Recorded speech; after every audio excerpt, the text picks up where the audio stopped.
क्या आप ऑस्ट्रेलिया में परमानेंट रेजिडेंसी के लिए सोच रहे हैं? अगर आप 482 वीजा होल्डर हैं और आपने 2 साल का वर्क एक्सपीरियंस हासिल किया है, तो अब आपके पास 186 वीजा के लिए अप्लाई करने का बेहतरीन मौका है। ये वीजा आपको स्थायी निवास और लॉन्ग टर्म काम करने की स्वतंत्रता प्रदान करेगा, जिससे आपके लिए नए करियर अपॉर्चुनिटीज खुलेगी। इसके अलावा अगर आप एम्प्लॉयर से स्पॉन्सरशिप के लिए अप्रोच करना चाहते हैं, तो आपको ये ध्यान में रखना होगा कि कैसे आप अपने स्किल्स और कंट्रीब्यूशंस को सही तरीके से हाईलाइट करें। चलिए हम आपको बताते हैं कि 482 वीजा से 186 वीजा के लिए कैसे सीमलेसली ट्रांजिशन किया जा सकता है और एम्प्लॉयर स्पॉन्सरशिप के लिए सबसे इफेक्टिव तरीके क्या हैं। ज़ील इमिग्रेशन कंसल्टेंसी में आपका स्वागत है। आज हम बात करेंगे 482 वीजा से 186 वीजा तक के रास्ते के बारे में और इसके साथ जुड़ी सारी महत्वपूर्ण जानकारियों के बारे में। अगर आप ऑस्ट्रेलिया में सेटल होने की सोच रहे हैं, तो यह वीडियो आपके लिए है। यहाँ पर हम आपको स्टेप बाय स्टेप बताएंगे कि कैसे आप 482 वीजा से परमानेंट रेजिडेंसी के रास्ते पर जा सकते हैं और एम्प्लॉयर से स्पॉन्सरशिप कैसे प्राप्त कर सकते हैं। Section 14 pathway to permanent residency 186 visa. 186 visa के लिए आपको एक एम्प्लॉयर द्वारा स्पॉन्सरशिप प्राप्त करना होता है।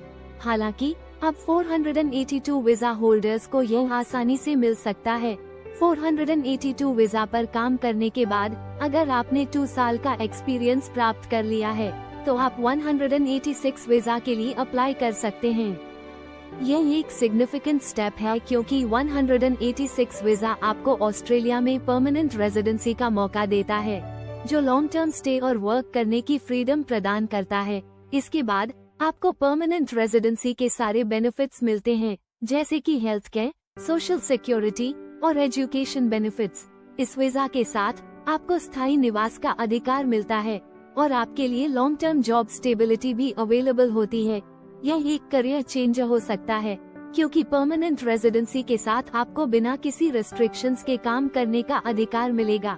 इसके अलावा यदि आप 482 वीजा पर किसी अन्य एम्प्लॉयर के साथ काम कर रहे हैं, तो आपको अपनी एलिजिबिलिटी साबित करने के लिए प्रूफ देना होगा कि आपने 2 साल का एक्सपीरियंस किसी भी कॉम्बिनेशन ऑफ एम्प्लॉयर्स से प्राप्त किया है। इसका मतलब ये है कि अब आपको सिर्फ एक एम्प्लॉयर के साथ काम करने की बाध्यता नहीं है और आप अलग अलग एम्प्लॉयर्स के साथ भी अपना वर्क एक्सपीरियंस पूरा कर सकते हैं। ये फ्लेक्सिबिलिटी अब ज्यादा प्रोफेशनल्स के लिए एक्सेसिबल हो गई है, जो अलग अलग एम्प्लॉयर्स के साथ काम करके अपनी करियर जर्नी को ज्यादा डायनामिक और फ्लेक्सिबल बनाना चाहते हैं।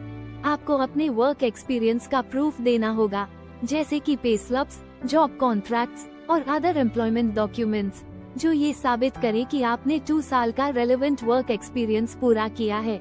इसका उद्देश्य ये सुनिश्चित करना है कि आपने जेन्युइन वर्क एक्सपीरियंस प्राप्त किया है और आप परमानेंट रेजिडेंसी के लिए एलिजिबल हैं। यह अप्रोच मोर इंक्लूसिव और अडेप्टेबल बनाता है, जिससे ये प्रोफेशनल्स के लिए बेहतर अपॉर्चुनिटी हो जाती है। इस तरह से 186 वीजा के लिए पाथवे अब ज्यादा एक्सेसिबल और फ्लेक्सिबल बन गया है। अगर आप 482 वीजा होल्डर हैं और आपने 2 साल का वर्क एक्सपीरियंस प्राप्त किया है, तो आप आसानी से परमानेंट रेजिडेंसी के लिए अप्लाई कर सकते हैं और अपने करियर और पर्सनल लाइफ को ऑस्ट्रेलिया में स्टेबल और सिक्योर बना सकते हैं। Section 15 how to approach employers for sponsorship. अगर आप एम्प्लॉयर से स्पॉन्सरशिप लेना चाहते हैं, तो आपको अपने एम्प्लॉयर से यह बात अच्छी तरह से कम्युनिकेट करनी चाहिए। सबसे पहली चीज ये है कि आपको ये समझाना होगा कि आप उनकी टीम में एक वैल्यूएबल मेंबर हो। इसे आप ऐसे समझें जैसे आप एक कन्विंसिंग सेल्स पिच दे रहे हैं। आपको एम्प्लॉयर को ये दिखाना होगा कि आपकी स्किल्स और कंट्रीब्यूशंस ने कंपनी को किस तरह से बेनिफिट किया है। अपनी परफॉर्मेंस और अचीवमेंट्स को हाईलाइट करने से एम्प्लॉयर को ये दिखाने में मदद मिलती है कि आपने काम में अच्छा किया है और आपकी मेहनत कंपनी के लिए फायदेमंद रही है। अगर आप पहले से एम्प्लॉयर के साथ काम कर रहे हैं, तो आपको ये साबित करना होगा कि आपने अपनी रोल को सक्सेसफुली एग्जीक्यूट किया है और आपकी कंट्रीब्यूशन से कंपनी को बिजनेस गोल्स में इम्प्रूवमेंट दिखी है, जैसे कि आपने किसी मेजर प्रोजेक्ट को सक्सेसफुली कंप्लीट किया हो या किसी प्रोसेस को ऑप्टिमाइज किया हो। ये सब आपके लिए अच्छा एविडेंस हो सकता है। इसके अलावा आपको ये बताना होगा कि आपके लिए स्पॉन्सरशिप क्यों जरूरी है। आपको यह एक्सप्लेन करना होगा कि स्पॉन्सरशिप से आपकी करियर ग्रोथ में कैसे मदद मिलेगी और कैसे आप कंपनी के लिए लॉन्ग टर्म वैल्यू ऐड कर सकते हैं। यह अपॉर्चुनिटी आपको सिर्फ लीगल राइट टू वर्क नहीं देती, बल्कि आपके प्रोफेशनल करियर को एक न्यू डायरेक्शन भी देती है।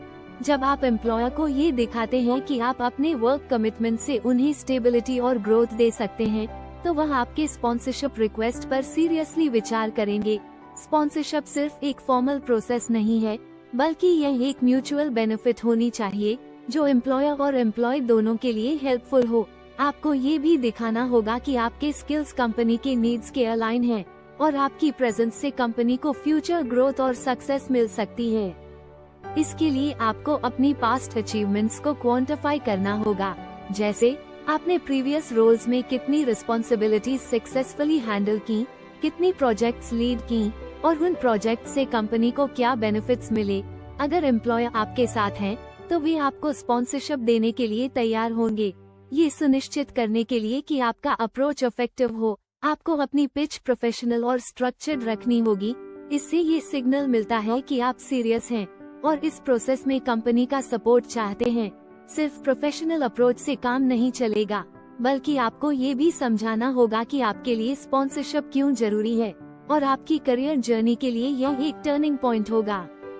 जैसे अगर आप ऑस्ट्रेलिया में सेटल होना चाहते हैं या अपने स्किल्स को और एनहांस करना चाहते हैं, तो स्पॉन्सरशिप आपके लिए एक सिग्निफिकेंट स्टेप हो सकता है। कभी कभी इस प्रोसेस में पेशेंस और परसिस्टेंस की जरूरत होती है। यदि एम्प्लॉयर इनिशियल हेजिटेशन दिखाते हैं, तो आपको अपने कमिटमेंट और लॉन्ग टर्म पोटेंशियल को हाईलाइट करना होगा। आप ये भी दिखा सकते हैं कि आपने कंपनी के लिए कितना टाइम और एफर्ट इन्वेस्ट किया है और आने वाले समय में आपके योगदान से कंपनी को क्या बेनिफिट्स मिल सकते हैं। अपने अचीवमेंट्स, वर्क एथिक और पोटेंशियल इम्पैक्ट को क्लियर और कॉन्फिडेंट तरीके से कम्युनिकेट करके आप एम्प्लॉयर को कन्विंस कर सकते हैं कि स्पॉन्सरशिप उनके लिए भी बेनिफिशियल होगी। Section 16 summary and conclusion. तो आज की बातचीत का सार यही है कि यदि आप 482 एम्प्लॉयर स्पॉन्सर्ड वीजा के लिए एलिजिबल हैं, तो आपके पास बहुत सारे अपॉर्चुनिटीज हैं। चाहे आप कंटेंट क्रिएटर हो, रिटेल मैनेजर हो या किसी अन्य स्किल्ड प्रोफेशन में हो, अब आपके पास ऑप्शंस हैं।